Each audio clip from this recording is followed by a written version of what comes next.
ਸਾਲ 2008 ਤੋਂ ਚੰਡੀਗੜ੍ਹ ਦੇ ਜਿਹੜੇ EMPLOYEES ਹੈ ਉਹ ਉਮੀਦ ਕਰ ਰਹੇ ਸੀ ਕਿ ਉਹਨਾਂ ਨੂੰ ਘਰ ਮਿਲੇਗਾ ਅਤੇ ਜਿਸ ਦੇ ਲਈ ਉਹਨਾਂ ਨੇ ਟੈਂਡਰ ਵੀ ਜਿਹੜਾ ਨਿਕਲਿਆ ਤੇ ਪੈਸੇ ਵੀ ਜਮ੍ਹਾਂ ਕੀਤੇ ਲੇਕਿਨ ਉਹਨਾਂ ਨੂੰ ਜਿਹੜਾ ਹੈ ਉਹ ਨਹੀਂ ਮਿਲ ਰਿਹਾ ਸੀ ਕਿਉਂਕਿ ਸਕੀਮ ਨੂੰ ਹੀ 2012 ਦੇ ਵਿੱਚ ਕੈਨਸਲ ਕਰ ਦਿੱਤਾ ਸੀ। ਲੇਕਿਨ ਅੱਜ ਪੰਜਾਬ ਅਤੇ ਹਰਿਆਣਾ ਹਾਈ ਕੋਰਟ ਦੀ ਇੱਕ ਕਹੇ ਕਿ ਅਹਿਮ ਫੈਸਲਾ ਸਾਹਮਣੇ ਆਇਆ ਜਿੱਥੇ ਕਿ EMPLOYEES ਦੇ ਚਿਹਰੇ ਦੁਬਾਰਾ ਤੋਂ ਖਿੜ ਗਏ ਨੇ ਤੇ ਆਖਿਰ ਕੀ ਫੈਸਲਾ ਹੈ ਕੀ ਪੂਰਾ ਮਾਮਲਾ ਹੈ ਜਾਣਨ ਦੇ ਲਈ ਅਸੀਂ ਗੱਲਬਾਤ ਕਰਾਂਗੇ। ਸਾਡੇ ਨਾਲ ਪੰਜਾਬ ਹਰਿਆਣਾ ਹਾਈ ਕੋਰਟ ਦੇ ਜਿਹੜੇ EMPLOYE ਵੈਲਫੇਅਰ ਐਸੋਸੀਏਸ਼ਨ ਦੇ ਪ੍ਰਧਾਨ ਤੇ ਜਨਰਲ ਸਕੱਤਰ ਸਾਡੇ ਨਾਲ ਨੇ ਵਿਨੋਦ जी ते संजीव जी। जिस तरीके नाल आप देख रहे हैं कि 2008 तो लंबा संघर्ष पूरा मामला तो क्योंकि शुरू तो लड़ रहे हो वो जानना चाहूँ। मैडम 2008 में ये स्कीम निकली थी यूटी एम्प्लॉइज हाउसिंग स्कीम।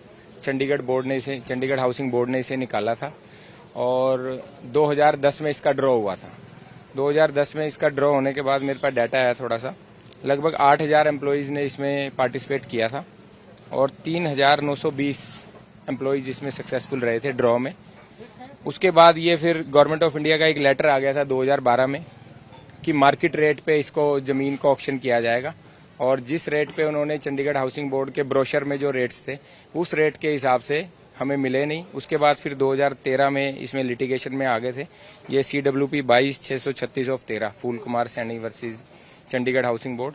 उसके बाद ये जब से मामला चल रहा है इसके बाद एम्प्लॉइज ने वेरियस एसोसिएशंस ने इसमें बलविंदर सिंह जी थे प्रधान, धर्मेंद्र शास्त्री जी जनरल सेक्रेटरी और यूटी के जितने भी एम्प्लॉइज हैं अलग अलग डिपार्टमेंट्स के जो इसमें ड्रॉ में सक्सेसफुल थे, सबने मिलकर काफ़ी सालों तक इसका प्रयास किया, काफ़ी सालों तक इंतजार किया। बहुत सारे एम्प्लॉइज रिटायर भी हो गए, बहुत सारे एम्प्लॉइज भगवान को प्यारे हो गए, बहुत सारी यातनाएं भी हमने सबने झेली। सेक्टर 25 में रैली भी की, पुलिस लाठीचार्ज भी हुआ काफ़ी साल से बाद, लेकिन हमें न्यायालय से न्याय की पूरी उम्मीद थी जो कि आज हमारी उम्मीद पूरी हुई है।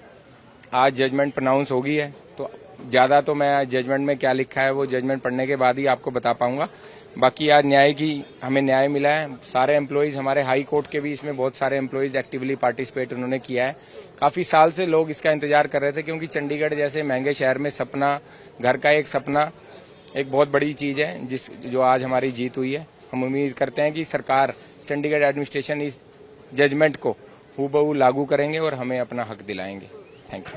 संजीव जी ਤੁਸੀਂ ਗੱਲ ਕਰ ਰਹੇ ਸੀ ਕਿ ਜਿਹੜਾ ਮਕਾਨ 13 ਲੱਖ ਦਾ ਸੀਗਾ ਉਹ 99 ਲੱਖ ਦਾ ਹੋ ਗਿਆ ਸੀ।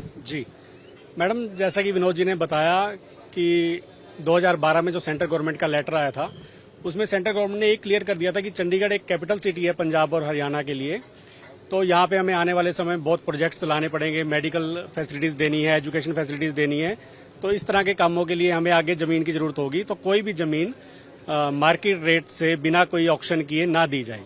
तो जब उन्होंने उसके हिसाब से उसकी कीमत असर्टेन की तो उन्होंने मैम एक 13 लाख, एक मैं 1 बेडरूम फ्लैट की बात कर रहा हूँ जिसकी कीमत उन्होंने ग्राउंड फ्लोर की लगभग 13 लाख डिसाइड की थी उस समय 2008 में जो ब्रोशर रेट था उसको उन्होंने इस नए मार्केट रेट के अकॉर्डिंग जब उन्होंने असर्टेन किया एडमिनिस्ट्रेशन ने तो उसकी कीमत उन्होंने बना दी मैडम 99 लाख।